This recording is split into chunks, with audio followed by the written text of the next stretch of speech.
KGF 2 చిత్రాల తర్వాత Kannada rocking star Yash నుంచి ఇంతవరకు సినిమా ఏదీ రాలేదు. అతడు చాలా కాలంగా డైలమాను కొనసాగించాడు.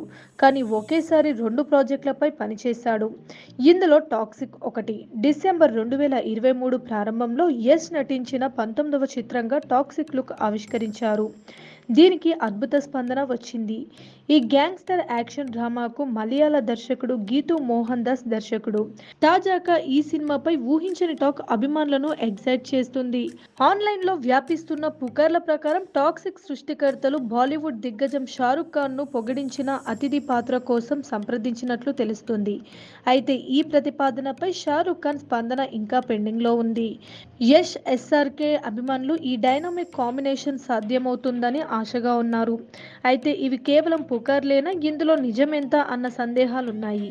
కేజీఎఫ్ లో శ్రీనిధి శెట్టి కథానాయికగా నటించిన సంగతి తెలిసిందే. శ్రీనిధితో యష్ రొమాన్స్ ఒక లెవెల్లో పడింది. ఈ పాత్ర కోసం వివిధ నటీమణుల పేర్లు పరిశీలించారని ఊహాగానాలు సాగుతున్నాయి. అయితే ఈ ఊహాగానాలకు మేకర్స్ నుండి అధికారిక ధృవీకరణ రాలేదు. కేవీఎన్ ప్రొడక్షన్స్ బ్యానర్ పై వెంకట్ కె నారాయణ ఈ భారీ యాక్షన్ చిత్రాన్ని నిర్మించారు. టాక్సిక్ 10 ఏప్రిల్ 2025న థియేట్రికల్ గా రిలీజ్ కానుంది. ఒక సంవత్సరం తర్వాత యష్ నుంచి ట్రీట్ ఉంటుందన్నమాట.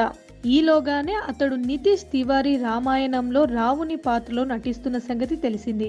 మరోవైపు ఓ మహిళా దర్శకురాలితోనూ కలిసి పనిచేయనున్నాడని కథనాలొచ్చాయి. Please subscribe Pragna Media. Please like, share, subscribe to Pragna Media. Pragna Media, please do like, share and subscribe. Please subscribe to Pragna Media. Please like, share and comment if you like the video. Pragna Media.